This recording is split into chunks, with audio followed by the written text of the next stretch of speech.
ക്ലാസ്സിലെ കുട്ടികളെ പോലെ. ഈ പദ്ധതി വിഭാവനം ചെയ്തതിൽ തികഞ്ഞ പരാജയമാണ് സംഭവിച്ചിട്ടുള്ളത്. അത് നിയമപരമായ നടപടി എടുത്തോട്ടെ, പക്ഷേ ഈ ലൈസൻസ് കൊടുക്കുന്നതിൽ നിയന്ത്രണം ഏർപ്പെടുത്തണം.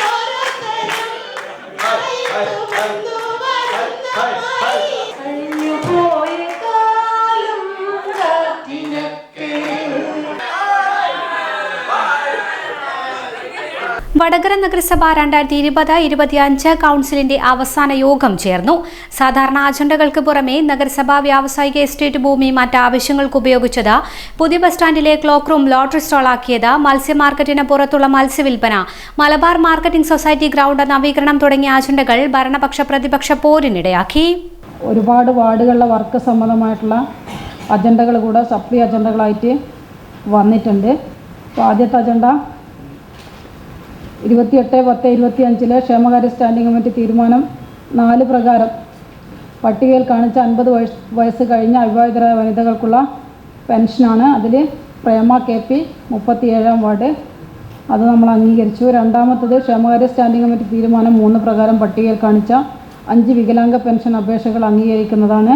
5 പേരുടെയും അപേക്ഷ നമ്മൾ അംഗീകരിച്ചു. മൂന്നാമത്തത് ക്ഷേമകാര്യ സ്റ്റാൻഡിംഗ് കമ്മിറ്റിയുടെ തീരുമാനം 2 പ്രകാരം പട്ടികയിൽ കാണിച്ച 28 വിധവാ പെൻഷൻ അപേക്ഷകൾ അംഗീകരിക്കുന്ന വിഷയമാണ്. അപ്പോൾ 28 വിധവകളുടെ പെൻഷൻ അപേക്ഷയെ നമ്മൾ അംഗീകരിച്ചു. നാലാമത്തത് ക്ഷേമകാര്യ സ്റ്റാൻഡിംഗ് കമ്മിറ്റി തീരുമാനം 1 പ്രകാരം പട്ടികയിൽ കാണിച്ച 76 വാർദ്ധക്യകാല പെൻഷൻ അപേക്ഷകൾ അംഗീകരിക്കുന്നതാണ്. 76 പേരുടെയും അപേക്ഷകൾ അംഗീകരിച്ചു.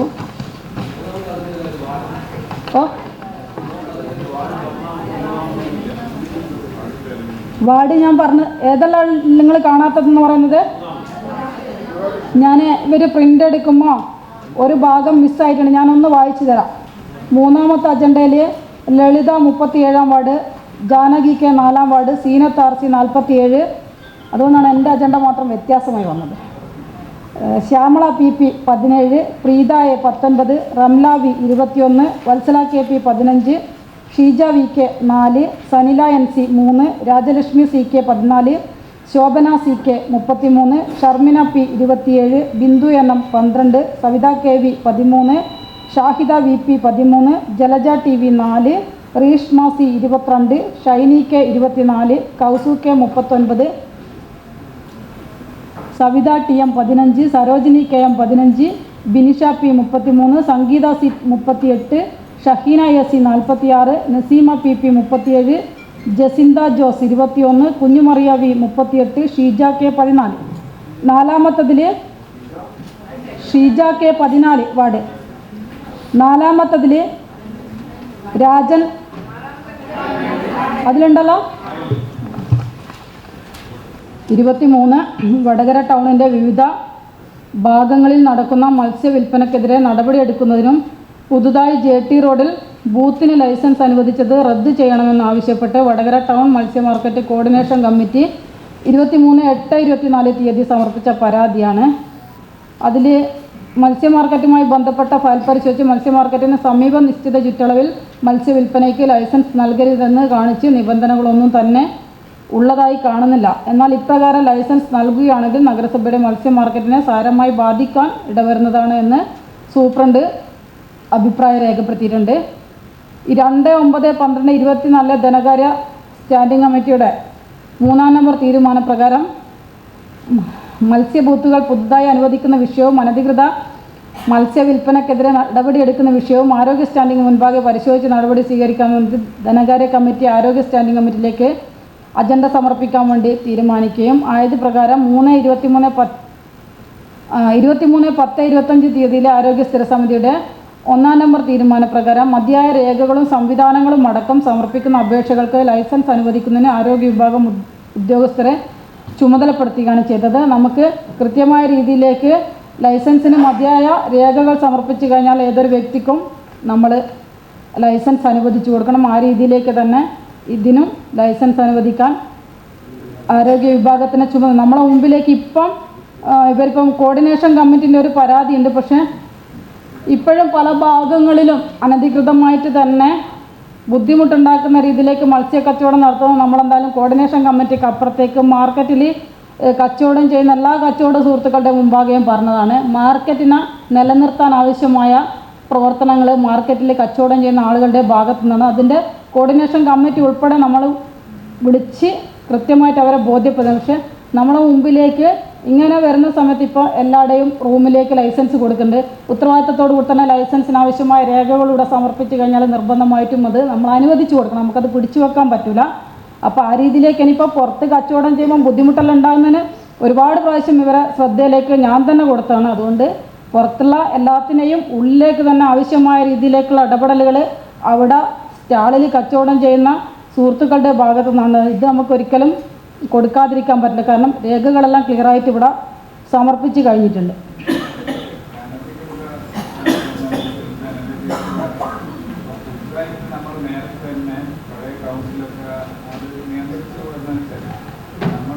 മത്സ്യ മാർക്കറ്റ് അവിടെ ഉണ്ട്. അപ്പോൾ അത് പരമ്പരാഗതമായി മത്സ്യ വിൽപ്പനയിലും ഏർപ്പെട്ട ആളില്ല. മറ്റ് കച്ചവട രീതിയിൽ എന്താണ് സ്ഥാപനങ്ങൾ തുടങ്ങുമ്പോൾ ഈ മാർക്കറ്റിന് പിന്നെ പ്രസക്തി ഇല്ലാതാകും. അപ്പോൾ ഏറ്റവും ചുരുങ്ങിയത് ആ പരിസരത്തെങ്കിലും പഴയ ബസ് സ്റ്റാൻഡ് പരിസരത്തെങ്കിലും അത് നിയന്ത്രിക്കുന്നതിൽ നേരത്തെ നിയന്ത്രിച്ച് പോർന്നായിരുന്നു. നമ്മുടെ ഒരു നഗരസഭയിലെ വലിയൊരു തൊഴിൽ മേഖലയാണ് ഈ മത്സ്യ മാർക്കറ്റ് എന്ന് പറയുന്നത്. അവിടെ പുതിയ ആളുകൾ ഈ പറഞ്ഞ വ്യവസ്ഥകൾ വെച്ചിട്ട് ലൈസൻസിന് അപേക്ഷിച്ച് കഴിഞ്ഞാൽ അത് കൊടുക്കുമ്പോൾ ഈ മത്സ്യ മാർക്കറ്റിന് പ്രസക്തി ഇല്ലാതാവും. ഇപ്പോൾ നേരത്തെ പഴയ കാലം മുതലേ ആ കാര്യത്തിൽ നിയന്ത്രണം വെച്ച് വന്നിട്ടുണ്ട്. അപ്പം അനധികൃത നടപടി എന്നുള്ള രീതിയിൽ ഇത് രണ്ട് വിഷയം അതിൽ ഒന്നിച്ചാണ് വന്നിട്ട് അത് നിയമപരമായ നടപടി എടുത്തോട്ടെ. പക്ഷേ ഈ ലൈസൻസ് കൊടുക്കുന്നതിൽ നിയന്ത്രണം ഏർപ്പെടുത്തണം.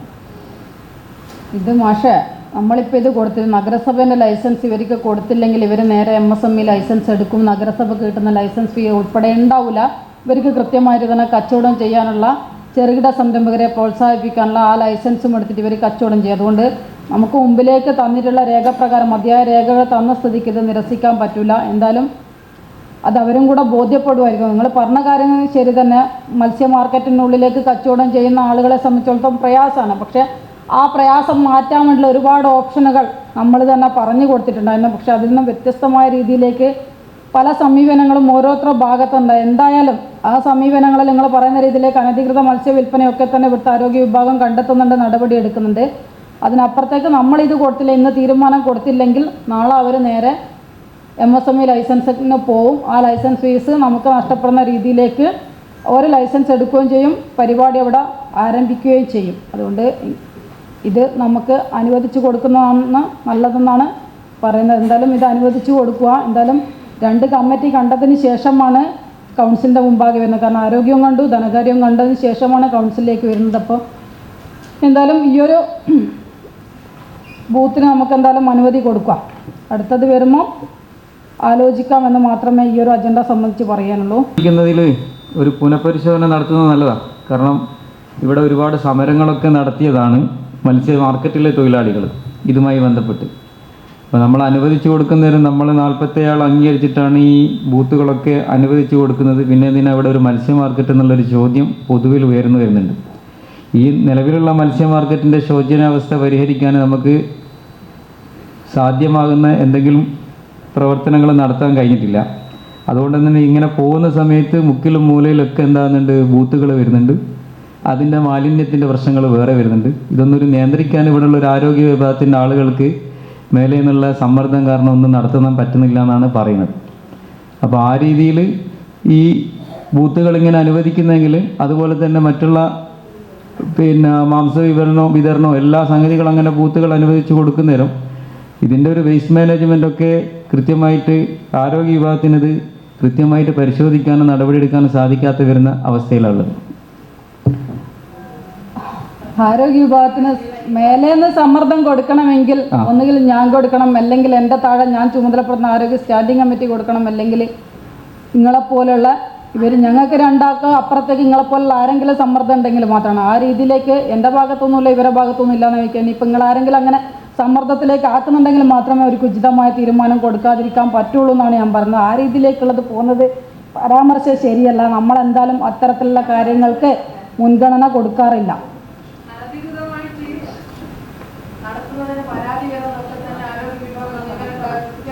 പരിശോധിച്ച് നടപടി എടുക്കാറുണ്ട്. പക്ഷേ ഈ പറഞ്ഞതുപോലെ തന്നെ നടപടി എടുക്കുന്ന സമയത്ത് കൃത്യമായ നടപടി എടുക്കാൻ വേണ്ടി നിർദ്ദേശം കൊടുക്കുകയും ആ നടപടിയിലേക്ക് ഉദ്യോഗസ്ഥർ പോകുമ്പോൾ വീണ്ടും പിറ്റേ ദിവസം തന്നെ അവിടെ കച്ചവടം വരുന്നതായിട്ട് നമുക്ക് കാണാൻ വേണ്ടി സാധിക്കുന്നുണ്ട്. അത് ആരുടെ ഇടപെടലാണ് എന്നുള്ളത് കണ്ടെത്താനാണ് നമുക്ക് കഴിയാത്തത്. കാരണം ഈ കൗൺസിലിൻ്റെ ഭാഗത്തു നിന്നുള്ള ആരെങ്കിലും ഇടപെടൽ ഉണ്ടാവാതെ അങ്ങനെ വരില്ല എന്നുള്ളത് നമുക്കറിയാം. ഈ പറഞ്ഞത് കൃത്യമായി എല്ലാ നിബന്ധനകളും പാലിച്ചുകൊണ്ട് ഒരു സ്റ്റാൾ ഇട്ടുകൊണ്ട് ഞങ്ങൾക്കിവിടെ ലൈസൻസ് അനുവദിക്കണം എന്ന് പറഞ്ഞ് ചെറുകിട സംരംഭകരായിട്ട് ആളുകൾ വരുമ്പോൾ കൃത്യമായും ഒരു നിയമപരമായി ചെയ്യേണ്ട കാര്യങ്ങൾ ഒരു വിഭാഗം ജീവനക്കാർ എന്നുള്ള നിലക്ക് ആരോഗ്യ വിഭാഗം ജീവനക്കാർ കൈക്കൊള്ളുന്നുണ്ട്. ആ തരത്തിൽ തന്നെയാണ് പുതിയ ബസ് സ്റ്റാൻഡിലായാലും ഗവൺമെൻറ് ആശുപത്രി റോഡിലായാലും ഇപ്പോൾ JT റോഡിലായാലും JT റോഡിലുള്ളത് എനിക്ക് തോന്നുന്നു മത്സ്യ മാർക്കറ്റ് എന്നുള്ള ഒരു കല്ലുമ്മക്കായ ഷോപ്പായെന്നുള്ളതാണ് അറിയാൻ കഴിഞ്ഞത്. എന്തായാലും അവിടെയൊക്കെ തന്നെ മാലിന്യ പ്രശ്നങ്ങളോ മലിനജനങ്ങൾ എന്തെങ്കിലും ആ തരത്തിലുള്ളത് വരികയാണെങ്കിൽ ആ തരത്തിലുള്ള നടപടിയായിട്ട് മുമ്പോട്ട് തന്നെ പോകും. അതിലൊരു വിട്ടുവീഴ്ചയും ആരോഗ്യ വിഭാഗത്തിൻ്റെ ഭാഗത്തു നിന്ന് ഉണ്ടാവില്ല എന്നുള്ള ഉറപ്പ് നൽകിക്കൊണ്ട് തന്നെയാണ് മുമ്പോട്ട് പോകുന്നത്. പക്ഷേ കൃത്യമായ നിബന്ധനകൾ പാലിച്ചുകൊണ്ട് അവിടെ ചെയ്യേണ്ട കാര്യങ്ങളൊക്കെ ചെയ്തുകൊണ്ട് ഒരു സംരംഭകൻ വരുമ്പോൾ അയാൾക്ക് കൊടുക്കേണ്ട കൃത്യമായ നീതി ആരോഗ്യ വിഭാഗം എന്നുള്ള നിലക്ക് നടപ്പിലാക്കുന്നുണ്ട്. ആ രീതിക്കകത്ത് തന്നെയാണ് ഈ കൗൺസിൽ മുന്നോട്ട് പോകുന്നതെന്നാണ് അറിയിക്കാനുള്ളത്. കുടിവെള്ള കണക്ഷൻ കിട്ടിയില്ല. റോഡ് കട്ടിയിട്ടുണ്ട്. അത് അയാൾ വന്നിട്ടുണ്ട്, നമ്മൾ ഇടപെടുന്നുണ്ട്. മിനിസ്റ്റർ ശ്രദ്ധയിലേക്കുള്ള ഈ ഒരു വിഷയം കൊടുത്തിട്ടുണ്ട്. ഒരു മുഖ്യമന്ത്രി വന്ന സമയത്തെല്ലാം അപേക്ഷയെല്ലാം കൊടുത്തതാണ്. അയാൾ കഴിഞ്ഞ ദിവസം തന്നെ വന്ന് കണ്ടിട്ടുണ്ട്. അന്നേരം നമ്മൾ വീണ്ടും പൊതുമരാമത്ത് മന്ത്രിനെ വിളിച്ചിട്ട് ഈ കാര്യങ്ങൾ പറഞ്ഞിട്ടുണ്ട്. എന്തായാലും അതിനൊരു അളവ് കിട്ടും തന്നെയാണ് പ്രതീക്ഷിക്കുന്നത്. ഇവർ രാത്രി എങ്ങാൻ വന്നിട്ട് റെസ്റ്റോറേഷൻ ചെയ്യാന്നുള്ള രീതിയിലേക്ക് ഒരു ഉറപ്പ് പറഞ്ഞിട്ടുണ്ട്. അപ്പോൾ കിട്ടുമെന്ന് പ്രതീക്ഷിക്കണം. രാത്രി പകലൊന്നും ബുദ്ധിമുട്ടില്ല. പൈസന്റെ അടക്കലിന്റെ പ്രശ്നമാണ് വിഷയം. അല്ല, കട്ടിങ്ങിന് വേണ്ടിയിട്ട് ഇവർ അനുമതി തരാത്താണ് നമ്മുടെ മുമ്പിലേക്കുള്ള വിഷയം. അനുമതി തന്നതാണ്. നഗരസഭ പൈസ അടച്ചാൽ ഒരു വന്ന് കട്ടിയാണ്. ഈ പൈസ നമ്മൾ അടക്കുന്ന പൈസ അമൃത് അടക്കേണ്ട പൈസയാണ്. അമൃതിന് വേണ്ടിയിട്ട് നമ്മൾ ആ രീതിയിലേക്കാണ് പൈസ അടച്ചു കൊടുത്തത്. കാരണം അമൃതിന് നഗരസഭ ഇത്തരം കാര്യങ്ങളെല്ലാം ഉൾപ്പെടുത്തിയുള്ള എസ്റ്റിമേറ്റ് പ്രകാരമാണ് നമ്മളെ വിഹിതം കൊടുത്തു കഴിഞ്ഞിട്ടുള്ളത്. അപ്പോൾ അവർ തന്നെയാണ് ചെയ്യേണ്ടത്. പക്ഷെ നമ്മളെ മുമ്പിലേക്ക് വന്നിട്ടുള്ളത് PWD റോഡ് കട്ട് ചെയ്യാൻ അനുവാദമില്ലാത്തതാണ്. ഈ കട്ടിംഗ് ചാർജ് ഉൾപ്പെടെ അമൃതിൻ്റെ ശ്രദ്ധയിലേക്ക് കൊടുത്തിട്ട് അമൃത് തന്നെയാണ് അടക്കണം. നമ്മൾ വഹിക്കേണ്ട ഒരു ഉത്തരവാദിത്വം ഇല്ല. നഗരസഭ അതെല്ലാം കണക്കാക്കിയിട്ടാണ് അങ്ങോട്ടേക്ക് പൈസ കൊടുത്തത്. അതപ്പം കഴിഞ്ഞ ദിവസം PWD കട്ട് ചെയ്യാൻ അനുമതി തരാം. പക്ഷെ ആ പൈസ നഗരസഭ അടക്കണം എന്നാണ് പറയുന്നത്. നഗരസഭ എല്ലാം അടക്കണം. അത് തെറ്റായിട്ട് വന്നതാണ്. അത് അമൃതാണ് അടക്കേണ്ടത്, നമ്മളെല്ലാം അടക്കണം. അതുകൊണ്ടാണ് ഇവിടുത്തെ ഉദ്യോഗസ്ഥന്മാർ റോഡ് കട്ടിങ്ങിൽ ആവശ്യമായ പ്രൊവിഷൻ നമ്മൾ എസ്റ്റിമേറ്റിൽ ഉൾപ്പെടുത്തിയിട്ടാണ് നമ്മൾ പൈസ അടച്ചത്. അപ്പൊ അവരെ ഭാഗത്ത് നിന്ന് അവര് ശ്രമിക്കുന്നുണ്ട്. അത് അമൃതിന്റെ ഒരു മീറ്റിംഗ് മാത്രമല്ല, വടകര ഒരുപാട് കണക്ഷൻസ് കിട്ടാനുണ്ട്. KRFBയിലെ റോഡ് കട്ടിങ് എല്ലാ വാർഡിലും ഉണ്ടത്. അത് വലിയൊരു പ്രശ്നമാണ്. KRFBയിലെ റോഡ് കട്ടിങ് വിഷയം എല്ലാം വന്നിട്ടുണ്ട്. അപ്പൊ മൊത്തത്തിലേക്ക് നമ്മൾ ആ രീതിയിലേക്ക് രജിസ്ട്രേഷൻ ചാർജും കൂടെ ഉൾപ്പെടുത്തിയിട്ടാണ് അമൃതിന് നമ്മൾ പൈസ അടച്ചു കൊടുത്തത്. വാട്ടർ അതോറിറ്റി എന്ന് പറയുന്നത് എന്താ വെച്ചാല് നമ്മുടെ ഇതിൽ റെസ്റ്റോറേഷൻ എമൗണ്ട് കുറവാണ്. അത് റിവൈസ് ചെയ്ത് തരാൻ വേണ്ടിയിട്ട് നേരത്തെ അപേക്ഷ കൊടുത്തിട്ടുണ്ട്. അമൃതിന്റെയും വാട്ടർ അതോറിറ്റിന്റെയും ഞാനും പൊതുമരാമത്ത് സ്റ്റാൻഡിംഗ് കമ്മിറ്റിയും ചേർന്ന് വിളിച്ച മീറ്റിംഗ് പ്രകാരം അവർ എസ്റ്റിമേറ്റ് തയ്യാറാക്കി വീണ്ടും സർക്കാരിലേക്ക് കൊടുത്തിട്ടുണ്ട്. അതെന്തായാലും കിട്ടുമെന്നുള്ള പ്രതീക്ഷയോട് തന്നെയാണ് നിൽക്കുന്നത്. ചെറിയൊരു സാവകാശം നമ്മൾ എടുക്കേണ്ടി വരും. അത് കിട്ടിക്കഴിഞ്ഞാൽ ഇവർക്ക് കൊടുക്കാം. നമ്മൾ അടക്കേണ്ടതിൽ ഒരു തന്നെ അടച്ച് ചെയ്യേണ്ടതാണ്. കിട്ടുമായിരിക്കും. വാട്ടർ അതോറിറ്റിക്ക് നമ്മളെല്ലാം അടക്കേണ്ടത്. എനിക്കറിയാം, ആളെ എനിക്കറിയാം. എൻ്റെ അടുക്ക് വന്നിട്ടുണ്ട്, നിരവധി പ്രാവശ്യം വന്നാണ്. നമ്മൾ അതിനനുസരിച്ചിട്ട് ഇടപെടുന്നുണ്ട്. എന്തായാലും ഓരോരോ എസ്റ്റിമേറ്റ് തയ്യാറാക്കിയിട്ടുണ്ട്. കാരണം ഇനിയിപ്പം പൈപ്പ് ലൈൻ ഇല്ലാത്ത ഭാഗങ്ങളിൽ നിങ്ങളെല്ലാം കൊടുത്തൊരു അപേക്ഷയുണ്ട്. ലെങ്ത് കൂടുതലുള്ള ഭാഗങ്ങളുള്ളത് കൊണ്ട് ഈ നിഷാ മനീഷിൻ്റെ വാർഡുകളിലെ ഒരു വിഷയം ഉണ്ടായിരുന്നു. ഇങ്ങനെ കുറേ ആൾക്കാരുടെ വിഷയമുണ്ട്. അപ്പോൾ അതും കൂടെ കണക്കാക്കിയിട്ടാണ് ഇപ്പം അമൃത എസ്റ്റിമേറ്റ് തയ്യാറാക്കിയിട്ട് കൊടുത്തിട്ടുള്ളത്. മൊത്തമാണ് എടുത്തത്. മൊത്തം അല്ല, ആ കമ്മിറ്റിന്റെ തീരുമാനം രേഖപ്പെടുത്തി അമൃത് നേരെ സർക്കാരിലേക്ക് കൊടുത്തു കഴിഞ്ഞിട്ടുള്ള വിവരം എനിക്ക് തന്നിട്ടുണ്ട്. എന്തായാലും അത് പാസ്സാവും തന്നെയാണ് വിചാരിക്കുന്നത്. അമൃത് പദ്ധതിയിൽ കണക്ഷൻ കൊടുക്കുന്ന വളരെ ചെറിയ പൈപ്പാണ്. അതിലൂടെ വെള്ളത്തിന്റെ ലഭ്യത വളരെ കുറവാണ്. ശക്തിയിൽ വെള്ളം വരുന്നില്ല എന്നുള്ള പരാതി ഉയർന്നു വന്നിട്ടുണ്ട്. അതൊന്ന് പരിശോധിക്കാൻ വേണ്ട നടപടിയെടുക്കും. ഇതുവരെ എനിക്കങ്ങനെ വന്നില്ല. നമുക്ക് നോക്കാതെ ഇതിൽ ഡിസ്കണക്ട് ചെയ്യുന്നത് എതിർപ്പ് നമ്മളിപ്പോൾ അമൃതിൽ കണക്ഷൻ ഏതാണ്ട് എല്ലായിടത്തും കൊടുത്തില്ലേ? അപ്പോൾ അത് നിലനിർത്തുന്നത് ആവശ്യമുണ്ടോ? അവർ അപേക്ഷ കൊടുത്തിട്ടുണ്ടല്ലോ. നിലനിർത്തേണ്ട ആവശ്യമില്ല. പൊതു ടാപ്പുകളിൽ നിന്ന് അത്രയും വെള്ളം പാഴായി പോകുന്നുണ്ട്. കാരണം നമ്മുടെ ഉപയോഗത്തിനേക്കാൾ അപ്പുറത്തേക്ക് അത് ടാപ്പ് പൊട്ടിയിട്ടും എല്ലാം പോയി പോകുന്നുണ്ട്. അതുകൊണ്ടാണ് അത് നമ്മൾ സഹകരിച്ച് കൊടുത്തുകൊണ്ട് അത് കട്ട് ചെയ്യാനുള്ള അനുവാദം നമ്മൾ തന്നെ കൊടുക്കണം എന്ന് പറയുന്നത്. അല്ല, ഇതിൽ നമ്മുടെ ഇതിൽ ഈ ഇപ്പം കുടിശ്ശിക ഒരു 91 ലക്ഷം രൂപ കുടിശ്ശികയുണ്ട്. ഈ കുടിശ്ശിക അടയ്ക്കണമെന്നുള്ളതാണ് വാട്ടർ അതോറിറ്റി തന്നിട്ടുള്ള ലെറ്റർ.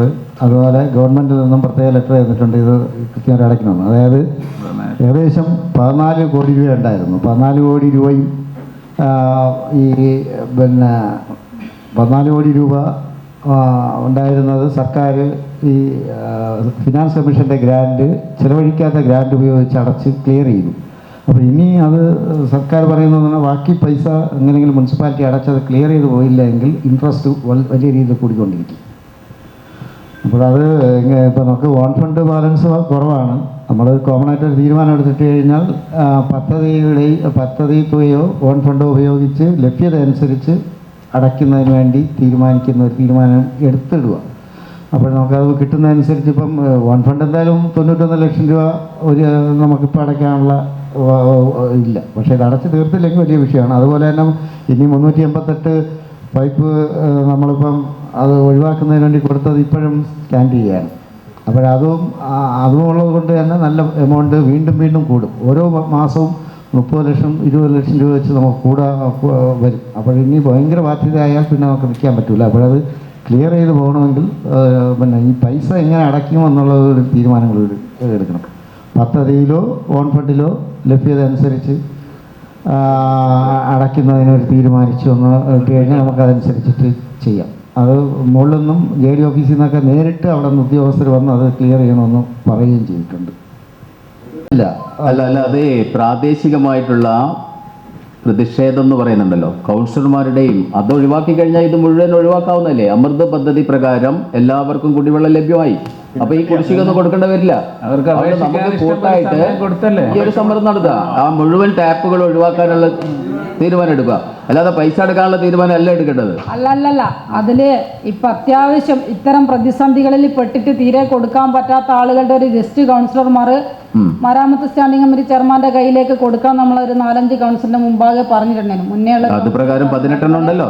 ആ 18 നമ്മളെ കയ്യിലേക്ക് 18 നിലനിർത്തിക്കൊണ്ട് ബാക്കിയുള്ളത് നിങ്ങളുടെ ഭാഗത്തേക്ക് നിങ്ങളെ ശ്രദ്ധയിലുള്ളത് കട്ട് ചെയ്യാനുള്ള ഒരു അനുവാദം ഇവിടെ എഴുതി കൊടുത്തു കഴിഞ്ഞാൽ നമുക്ക് വാട്ടർ അതോറിറ്റിനെ അറിയിക്കാം. അതില് അപേക്ഷ കൊടുത്തിട്ട് അമൃതിൽ അപേക്ഷ കൊടുത്തിട്ട് കൊടുക്കാൻ ബാക്കിയുള്ളവർക്ക് മാത്രം, നമ്മളെ സാങ്കേതികത്വം കൊണ്ട് കൊടുക്കാൻ ബാക്കിയുള്ളവർക്ക് മാത്രമേ എക്സെപ്ഷൻ കൊടുക്കണ്ടുള്ളൂ.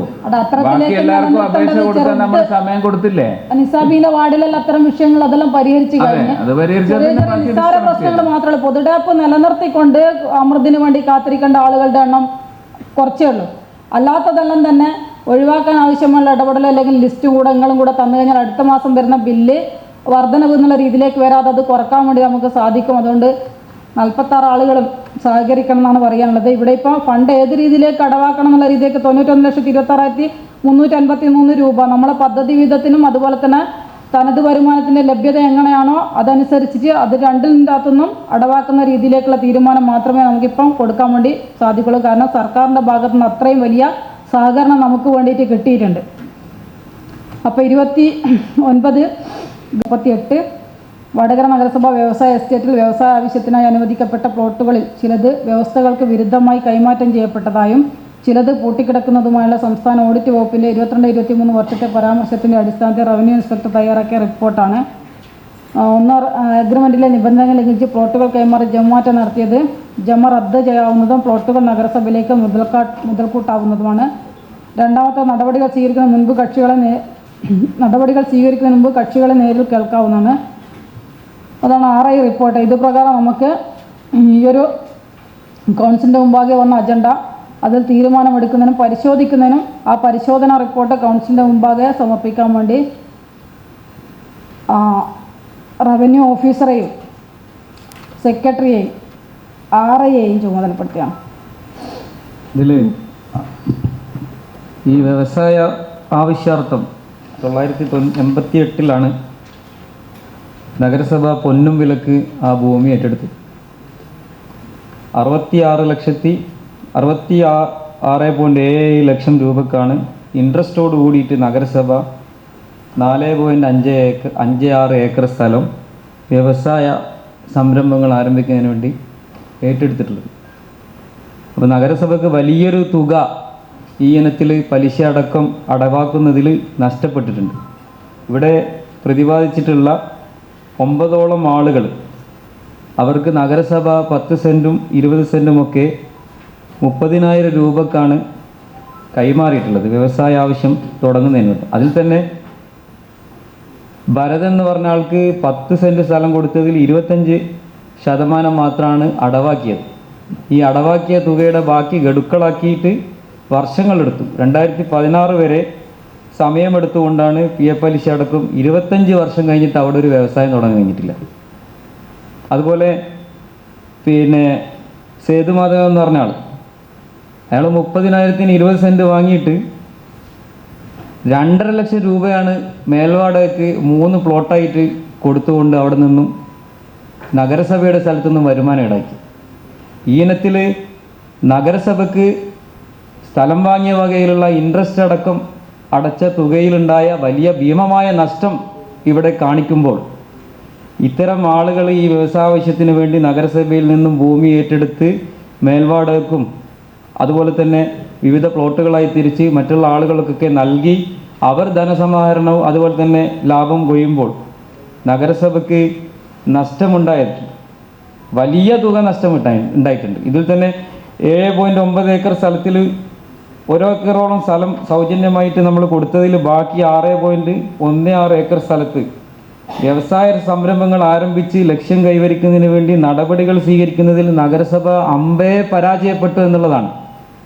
അപ്പം നഗരസഭയുടെ വരുമാന മാർഗം നഗരസഭയ്ക്ക് ലഭിക്കേണ്ട തനത് വരുമാനത്തിലൂടെ നഗരസഭയ്ക്ക് ലഭിച്ചു. അത് വിവിധ വാർഡ് പ്രവൃത്തികൾക്ക് വേണ്ടി അതുപോലെ തന്നെ നഗരസഭയുടെ ചെലവുകൾക്ക് വേണ്ടി കണ്ടെത്തേണ്ട തുകകൾ ഇത്തരത്തിൽ നഷ്ടപ്പെടുത്തി വർഷങ്ങളോളം നമുക്കത് നഷ്ടമുണ്ടായിട്ടും ഇത്തരം ആളുകൾക്കെതിരെ നടപടിയെടുത്തില്ല എന്ന് പറയുമ്പോൾ അത് നമ്മുടെ നഗരസഭ ഈ ഒരു integrated development and small and medium town സ്കീമിൽ വെച്ചുകൊണ്ട് നടത്തിയിട്ടുള്ള ഈ പദ്ധതി വിഭാവനം ചെയ്തതിൽ തികഞ്ഞ പരാജയമാണ് സംഭവിച്ചിട്ടുള്ളത്.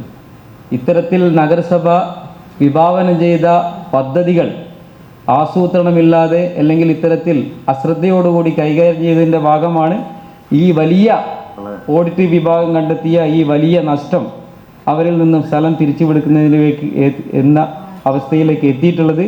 അപ്പോൾ ഇത്തരം രീതിയിൽ അവിടെ വ്യവസായം തുടങ്ങുന്ന ആളുകളെ പ്രോത്സാഹിപ്പിക്കുന്നതിന് വേണ്ടി നമുക്ക് സാധിച്ചിട്ടില്ല.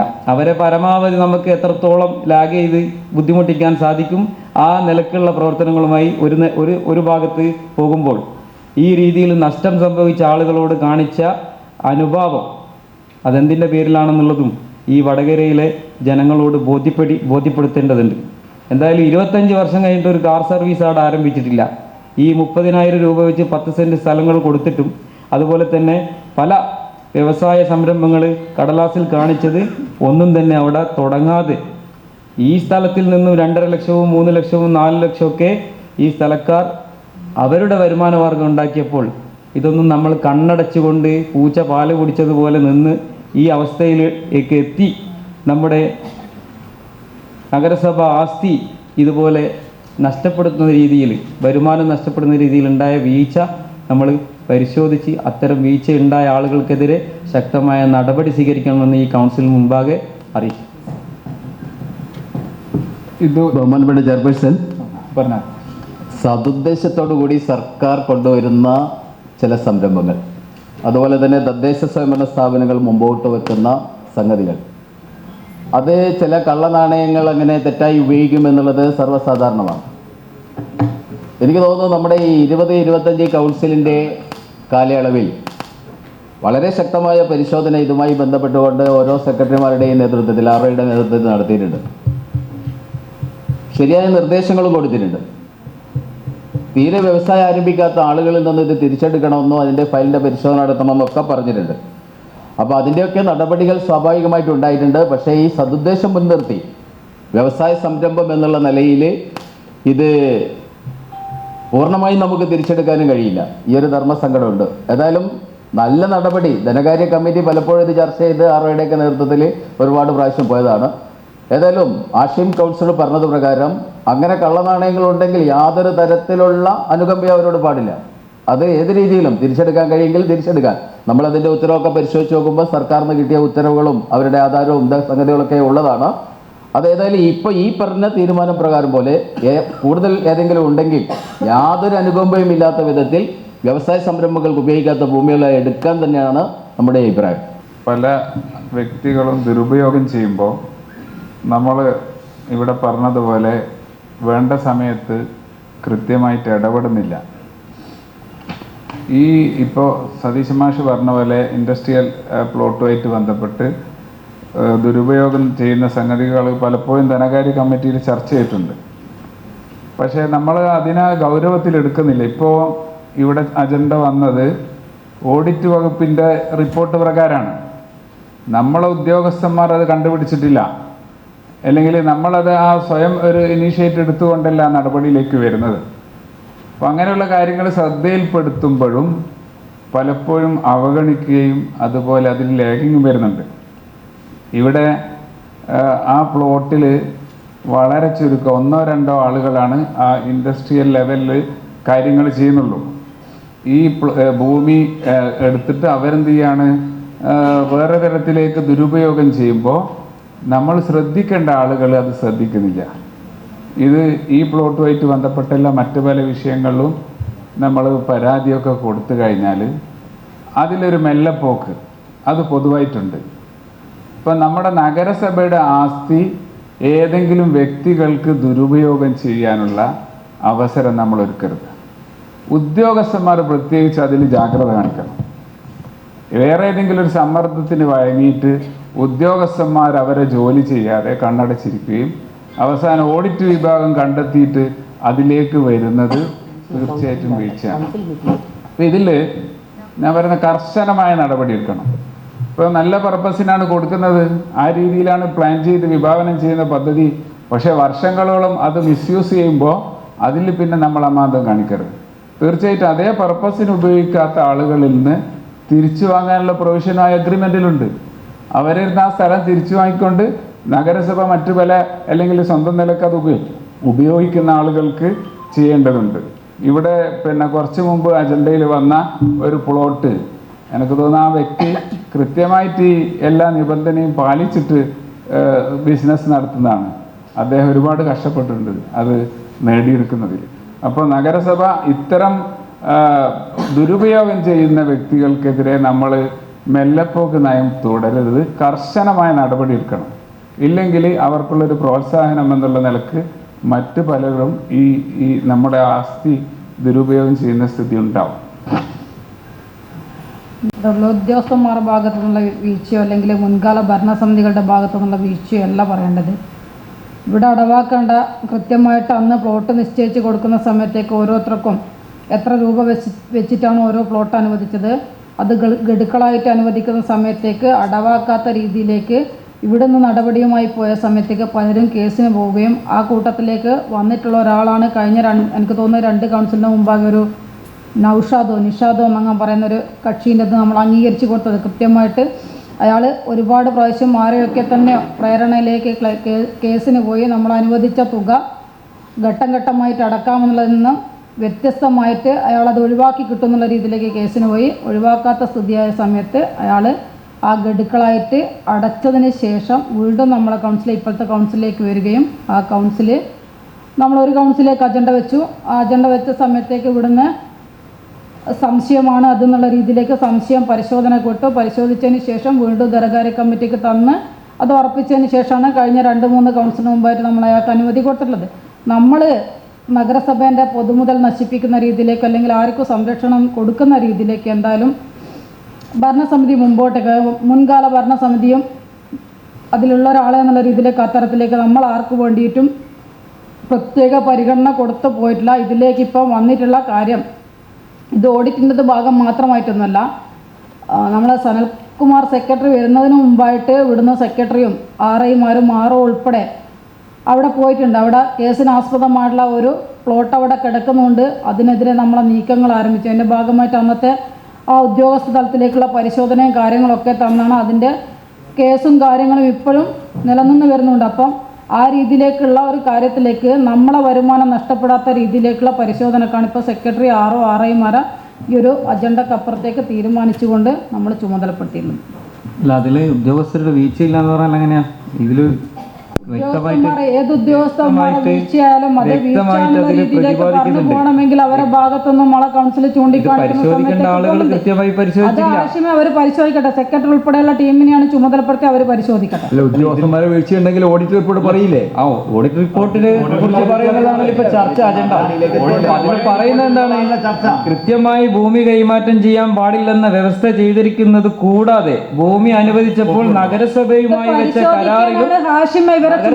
കരാറിലും ഭൂമി കൈമാറ്റം ചെയ്യാൻ പാടില്ലെന്നുള്ള വ്യവസ്ഥയുണ്ട്. ഇവ ലംഘിച്ചെന്ന് ഭൂമി കൈമാറ്റം ചെയ്ത്, ഇത് മാത്രമല്ല ലംഘിച്ച് ഭൂമി കൈമാറ്റം ചെയ്തു, അത് ജമമാറ്റി കൊടുക്കുകയും ഇവിടുന്ന് ചെയ്തു. അപ്പൊ ഇതാരാ പരിശോധിക്കണ്ടേ? ഇനി വേറെ ആൾ വരാനാ? ഇത് നോക്കാനല്ല ഇവിടെ ഉദ്യോഗസ്ഥർ ജീവനക്കാരോ അവർ കൃത്യമായിട്ട് പണിയെടുക്കുന്നില്ലെങ്കിൽ അത് നോക്കാനാണ് ഇവിടെ ചെയർപേഴ്സൺ അടക്കമുള്ള കോൺഫിഡൻഷ്യൽ റിപ്പോർട്ട് തയ്യാറാക്കി അത് കൃത്യമായി വിലയിരുത്താനും കൂടിയിട്ടുള്ള കൗൺസിലും ഇവിടെ ഉള്ളത്.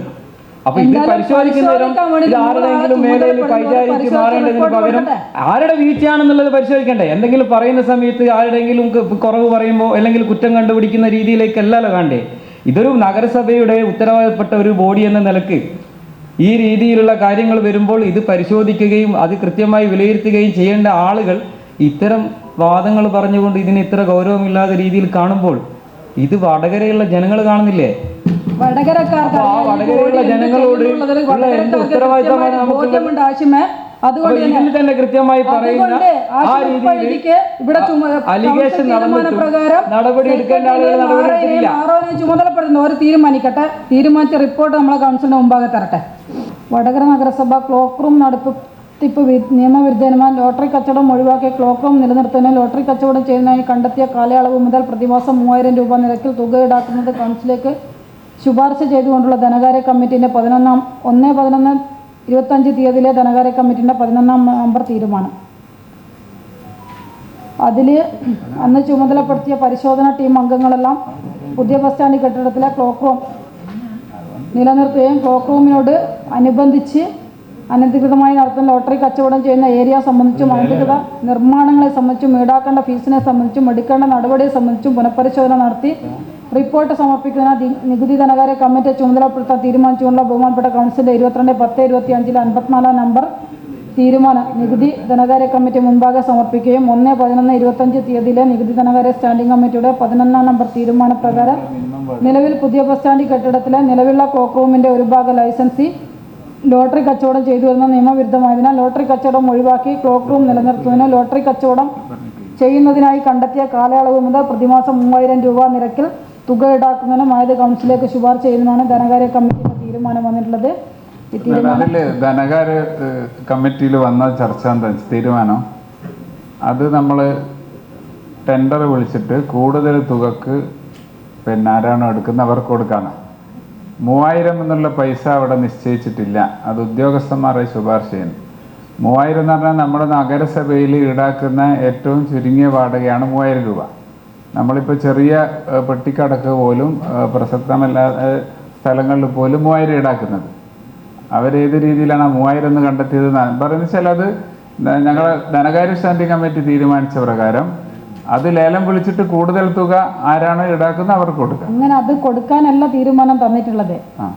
തീരുമാനം എന്ന് പറയുന്നത് ആ സമയം മുതലുള്ള തുക ഇത്ര എന്നുള്ള രീതിയിലേക്ക് ഈടാക്കാന്നുള്ള രീതിയിലേക്ക് എമൗണ്ട് നിശ്ചയിക്കുന്നത് 3000 എന്നുള്ള നിശ്ചയിക്കുന്നുണ്ടല്ലോ. നമ്മൾ പുറത്ത് ലേലം ചെയ്ത് കൊടുക്കുന്ന എമൗണ്ട് അല്ല ഈ തീരുമാനത്തിലേക്ക് വന്നിട്ടുള്ളത്. ആ കെട്ടിടത്തിന് നിലവിലുള്ള ക്ലോക്ക് റൂമിന്റെ ഒരു ഭാഗം ലൈസൻസ് ലോട്ടറി കച്ചവടം ചെയ്തുവെന്ന നിയമവിരുദ്ധന ലോട്ടറി കച്ചവടം ഒഴിവാക്കി ക്ലോക്ക് റൂം നിലനിർത്തുന്നതിന് ലോട്ടറി കച്ചവടം ചെയ്യുന്നതിനായി കണ്ടെത്തിയ കാലയളവ് മുതൽ പ്രതിമാസം 3000 രൂപ നിരക്കിൽ ഈടാക്കുന്നതിനാണ്. പുതിയതിലേക്ക് നമ്മൾ ലേലം ചെയ്ത് കൊടുക്കുന്ന സമയത്തേക്കുള്ള എമൗണ്ട് അല്ല ഇതിലേക്ക് കാണിച്ചിട്ടുള്ളത്. അല്ല, ഇനി ബാക്കിയുള്ള പിഴ മുൻകാല പിഴ ഈടാക്കി ബാക്കിയുള്ള കാര്യങ്ങൾ എന്താ? ആ പിഴയാണ് പറഞ്ഞിട്ടുള്ളത്. ബാക്കിയുള്ള സമയത്തേക്ക് നമ്മൾ സാധാരണ എന്താണോ ചെയ്യുന്നത് ലേലം ചെയ്തിട്ട് ഒഴിവാക്കി കൊടുക്കാനുള്ള തീരുമാനം കൂടെയാണ് ഈ തീരുമാനത്തിന്റെ ഭാഗമായിട്ട് എടുക്കേണ്ടത്. അങ്ങനെ തന്നെയാണ് കുറിപ്പുള്ളത്. ഇല്ല, കുറിപ്പിലേക്ക് അത് വന്നിട്ടില്ല. അത് കൗൺസിലിന്റെ ഭാഗമായിട്ടേക്കാണ് തന്നിട്ടുള്ളത്. അപ്പൊ കൗൺസിൽ എന്ന് പറയുന്നത് ലേല നടപടി സ്വീകരിച്ചിട്ട് ഏറ്റവും കൂടുതൽ കോട്ട് ചെയ്യുന്ന ആരാണോ സാധാരണ നമ്മൾ എങ്ങനെയാണോ തിരിച്ചെടുത്തിട്ട് ചെയ്യുന്ന ആ രീതിയിലേക്ക് ലേലം ചെയ്തിട്ട് അനുവദിക്കാം. അതിൽ വേറൊരു കാര്യം, നമ്മുടെ ഇവരെ റൂഫ് ഉപയോഗിക്കുന്നുണ്ട്. അതിൽ മേൽക്കൂര നിർമ്മിച്ചിട്ട് അവിടെ താമസിപ്പിക്കുന്നതായിട്ട് അപ്പോൾ അവിടെ നമ്മളെ ഹെൽത്തിൻ്റെ ജീവനക്കാരെ പരിശോധിച്ചിട്ട് അതില്ല എന്ന് ഉറപ്പുവരുത്താൻ വേണ്ടി തീരുമാനിച്ചിരുന്നു.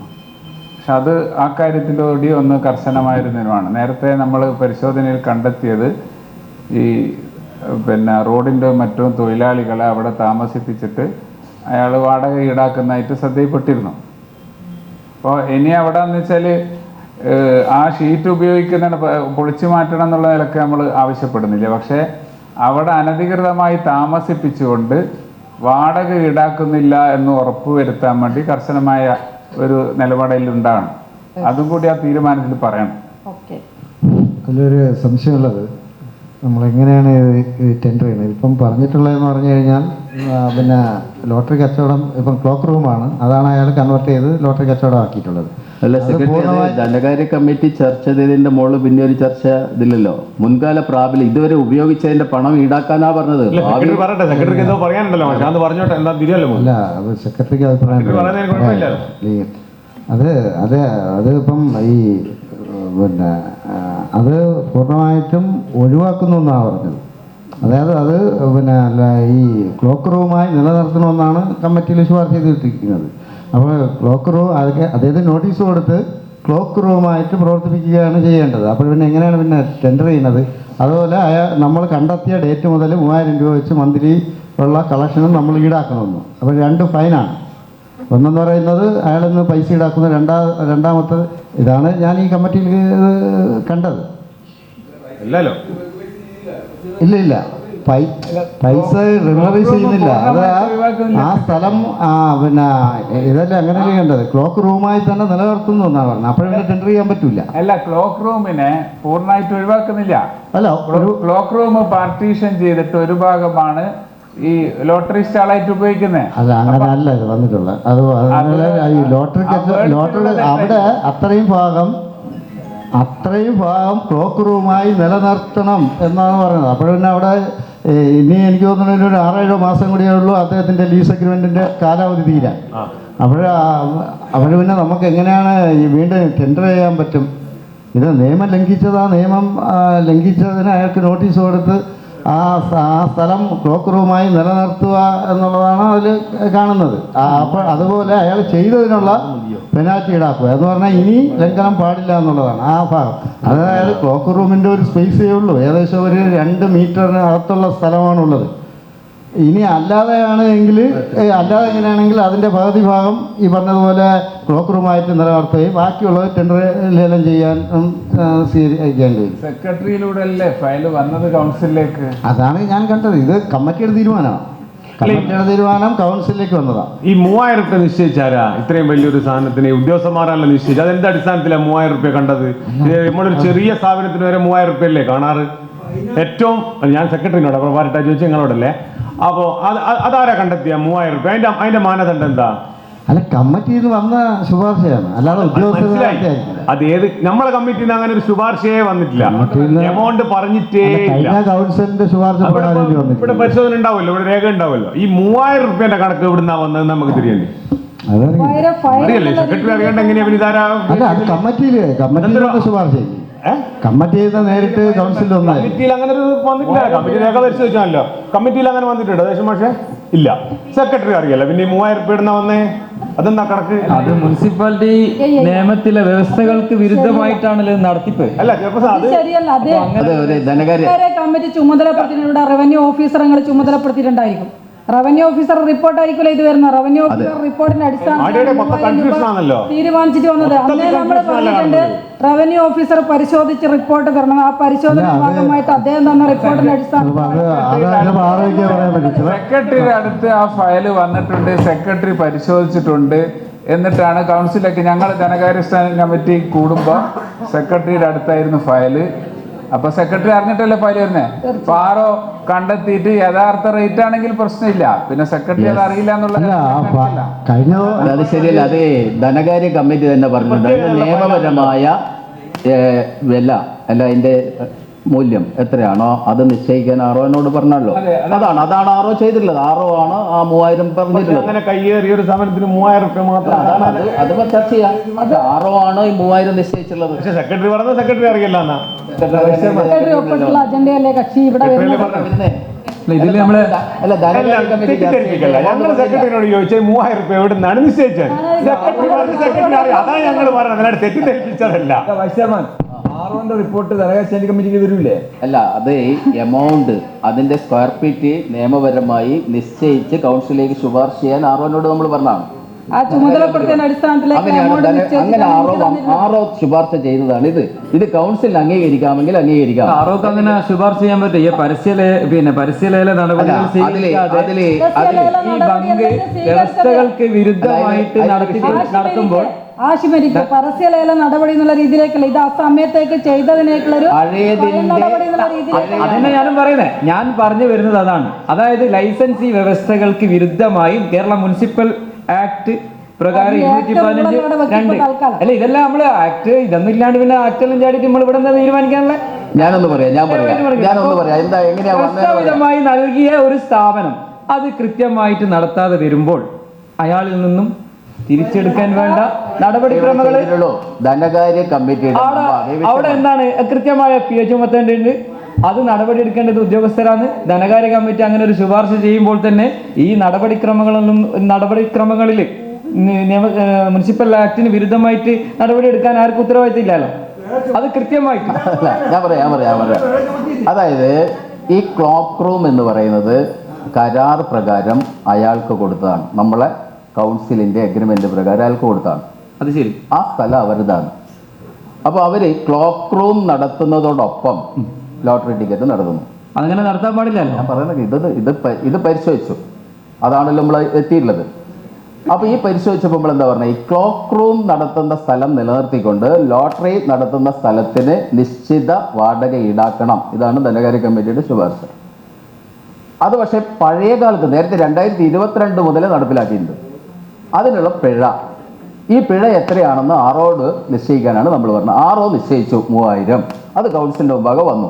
നമുക്ക് സ്വീകാര്യമാണെങ്കിൽ ആക്കാം, അല്ലെങ്കിൽ അത് തിരിച്ചു പറയാം. അതാണല്ലേ അതിൻ്റെ ശരി. അത് പിഴയാണ്, ഇനി അങ്ങോട്ടുള്ളതല്ല.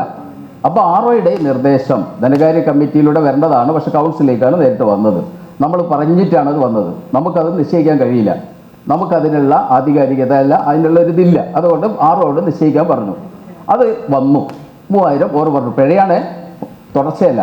ആ പിഴ സ്വീകാര്യമല്ലെങ്കിൽ നമുക്ക് തള്ളിക്കളയാം, അല്ല കൂട്ടണേ കൂട്ടാം. അതിലൊരു തടസ്സം അതിൻ്റെ വകയിൽ ഓരോ നിർദ്ദേശമാണ് വന്നിട്ടുള്ളത്.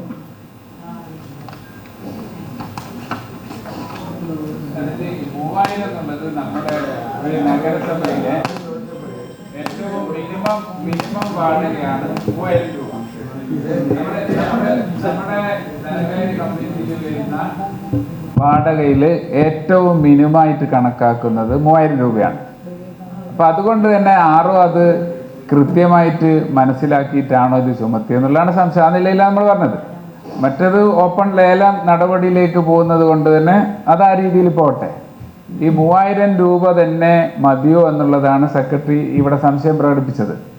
എഗ്രിമെന്റ് പ്രകാരമോ അയാൾക്ക് അനുവദിച്ചു കൊടുത്ത ആ പ്ലോട്ട് അതിലപ്പുറത്തേക്ക് നമ്മളെ മുമ്പിലേക്ക് അയാൾക്ക് ക്ലോക്ക് റൂമിന് വേണ്ടിയിട്ടാ ലോട്ടറി സ്റ്റാൾ നടത്താൻ വേണ്ടിയിട്ട് അയാൾക്ക് അനുവാദം കൊടുത്തില്ല. അല്ലല്ല, അതല്ല, ലോട്ടറി അല്ല, ക്ലോക്ക് റൂമാണ് അയാൾക്ക് എഗ്രിമെന്റ് പ്രകാരം കൊടുക്കുന്നത്. അവിടെ പുതിയ ബസ് സ്റ്റാൻഡിൽ വരുന്ന യാത്രക്കാർക്ക് അവരുടെ ലഗേജുകൾ സൂക്ഷിക്കാനാണ് നഗരസഭ അയാളുമായിട്ട് എഗ്രിമെന്റ് ആക്കിയത്.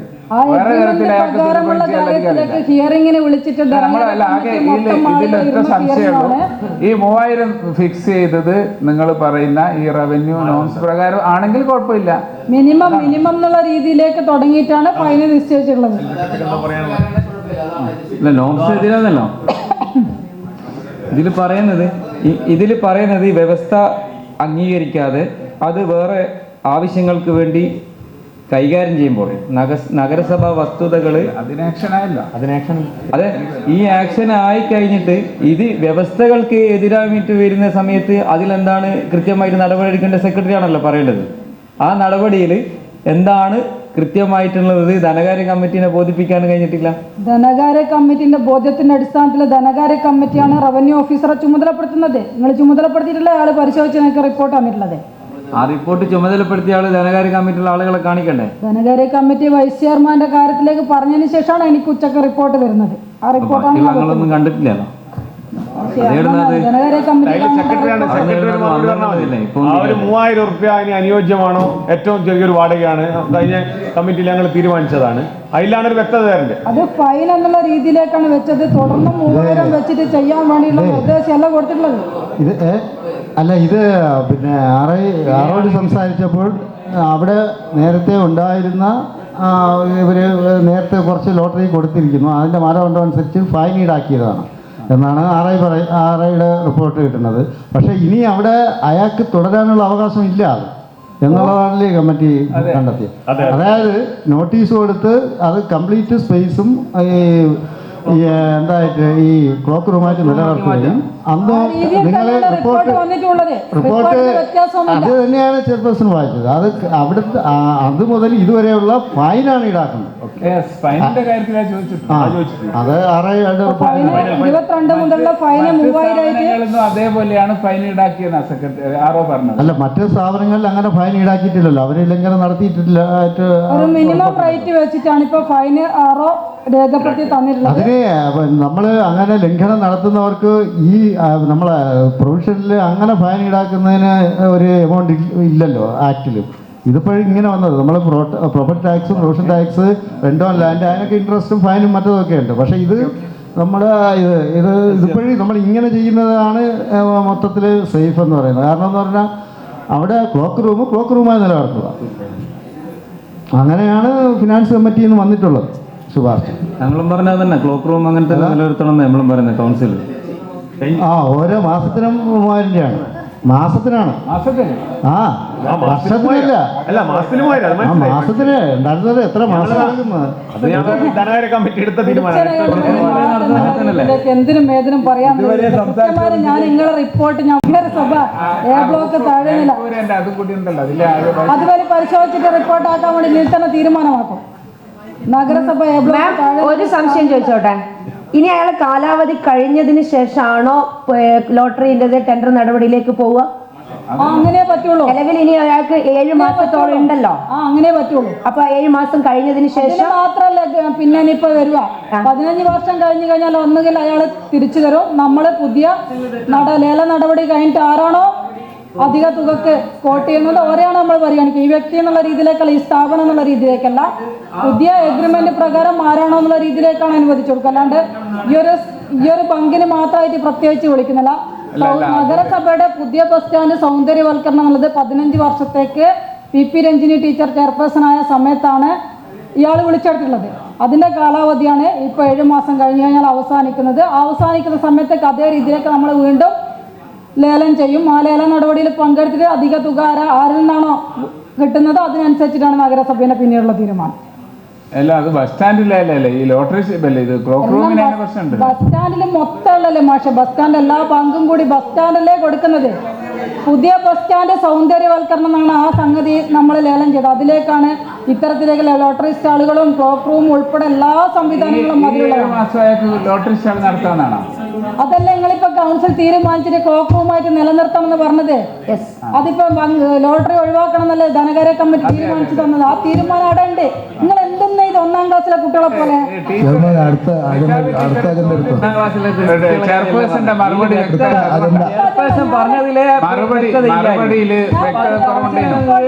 പ്രത്യേകിച്ച് ധനകാര്യ കമ്മിറ്റിക്കും ബോധ്യമായിക്കില്ല. പിന്നെ എങ്ങനെ ഇത് നമ്മൾ 1ാം ക്ലാസ്സിലെ കുട്ടികളായി പോകില്ല. പിന്നെ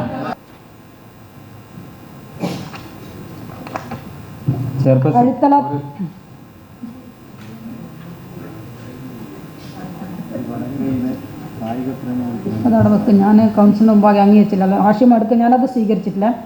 അഴിത്തല തീരദേശ റോഡ് നിർമ്മാണത്തിന് തടസ്സമായി നിൽക്കുന്ന വൈദ്യുതി പോസ്റ്റുകൾ മാറ്റി സ്ഥാപിക്കുന്നതിന് പ്രോജക്റ്റ് നമ്പർ 629/25 വിവിധ റോഡുകളിലുള്ള ഇലക്ട്രിക് പോസ്റ്റ് ഉൾപ്പെടെയുള്ളവ മാറ്റൽ എന്ന പദ്ധതിയിൽ ഉൾപ്പെടുത്തുന്നുള്ള പൊതുമരാമത്ത് സ്റ്റാൻഡിംഗ് കമ്മിറ്റിയുടെ ശുപാർശയാണ് 21/10/25 തീയതിയിലെ പൊതുമരാമത്ത് സ്ഥിരസമിതിയുടെ 1ാം നമ്പർ തീരുമാനപ്രകാരം അഴിത്തല തീരദേശ റോഡിന് നിർമ്മാണത്തിന് തടസ്സമായി നിൽക്കുന്ന വൈദ്യുതി പോസ്റ്റുകൾ മാറ്റി സ്ഥാപിക്കുന്നതിന് സ്ഥലപരിശോധന നടത്തി പോസ്റ്റുകൾ മാറ്റി സ്ഥാപിക്കുന്നതിന് താൽക്കാലികമായി എസ്റ്റിമേറ്റ് തയ്യാറാക്കിയിട്ടുള്ളതാണെന്നും പ്രസ്തുത റോഡിൻ്റെ അതിർത്തി കൃത്യമായി നിർണ്ണയിക്കപ്പെടാത്ത സാഹചര്യത്തിൽ അപേക്ഷ പ്രകാരമുള്ള പോസ്റ്റുകൾ മാത്രം ഉൾപ്പെടുത്തിയിട്ടുള്ള എസ്റ്റിമേറ്റാണ് തയ്യാറാക്കിയിട്ടുള്ളതെന്നും കൂടുതൽ പോസ്റ്റുകൾ മാറ്റേണ്ടി വരികയാണെങ്കിൽ എസ്റ്റിമേറ്റിൽ മാറ്റം വരുമെന്നും നിലവിലുള്ള പോസ്റ്റുകൾ മാറ്റി സ്ഥാപിക്കുന്നതിന് വസ്തു ഉടമയുടെ അനുമതി ആവശ്യമാണെന്നും പോസ്റ്റുകൾ മാറ്റി സ്ഥാപിക്കുന്നതിനാൽ ലൈനിൽ തട്ടാൻ സാധ്യതയുള്ള മരങ്ങൾ, തെങ്ങുകൾ എന്നിവ മുറിച്ചു മാറ്റി തരണമെന്നും KSEB അസിസ്റ്റന്റ് എഞ്ചിനീയർ അറിയിച്ചിട്ടുണ്ട്. മേൽവിഷയം പരിഗണിച്ച് 21/10/25 തീയതിയിലെ പൊതുമരാമത്ത് സ്ഥിരസമിതി പ്രോജക്റ്റ് നമ്പർ 629/25 വിവിധ റോഡുകളിലെ ഇലക്ട്രിക് പോസ്റ്റ് ഉൾപ്പെടെയുള്ളവ മാറ്റൽ എന്ന പദ്ധതിയിൽ ഉൾപ്പെടുത്തുന്നതിന് കൗൺസിലിൻ്റെ ശുപാർശയ്ക്കാണ്.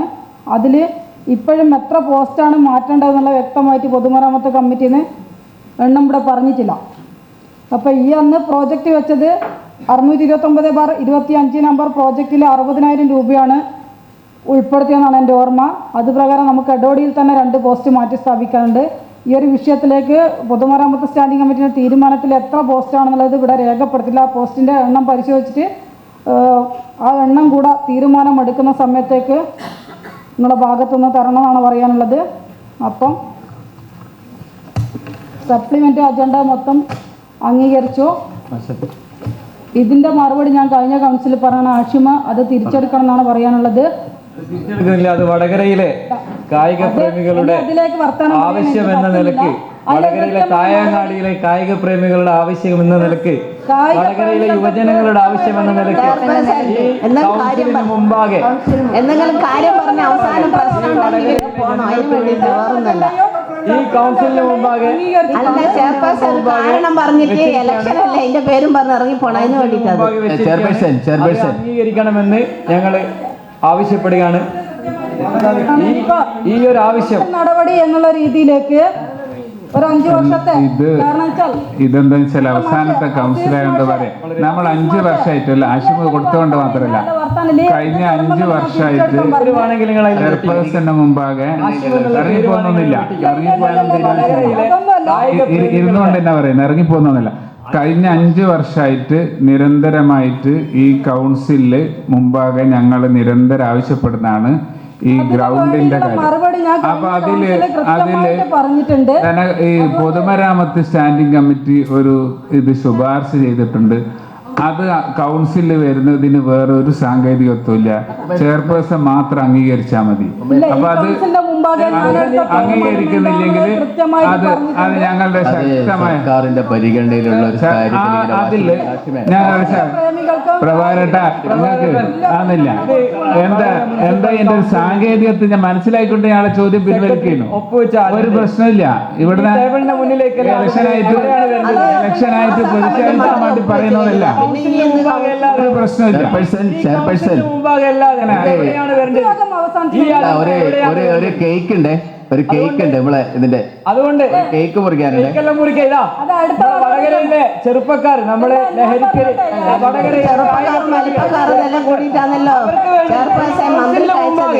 ഈ കൗൺസിലിന് മുമ്പാകെ ഈ അജണ്ട വെക്കുകയാണ്. ഈ കൗൺസിലിന് മുമ്പാകെ വെക്കുകയാണ്. ഇതിന് നിങ്ങൾക്ക് തടസ്സമായി ആശുവിന്റെ പേരില്ലെങ്കിൽ മാറ്റിവെക്കാം. ഈ കൗൺസിലിന് മുമ്പാകെ വെച്ചത് അനുഭാവപൂർവ്വം പരിഗണിക്കണമെന്ന് ഞങ്ങൾ ഈ കൗൺസിലിലെ ഈ വടകരയിലെ ജനങ്ങൾക്ക് മുമ്പാകെ ഞങ്ങൾ ഈ അജണ്ട വെച്ചിരിക്കുകയാണ്. നടപടിക്രമങ്ങൾ അവസാനിച്ചു എന്ന് ഞാൻ നിങ്ങളെ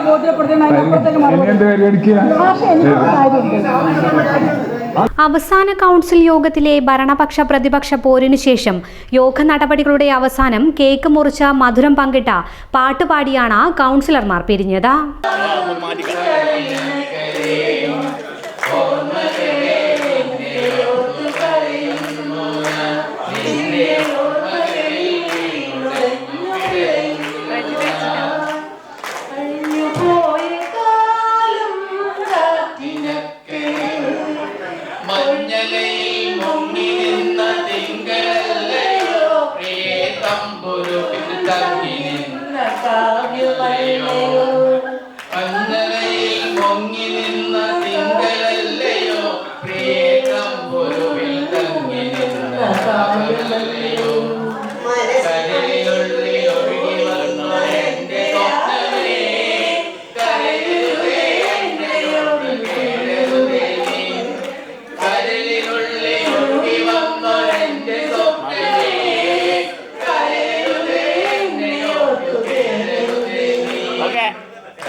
എല്ലാരോടും ഇങ്ങോട്ട് നോക്കാൻ പറഞ്ഞു.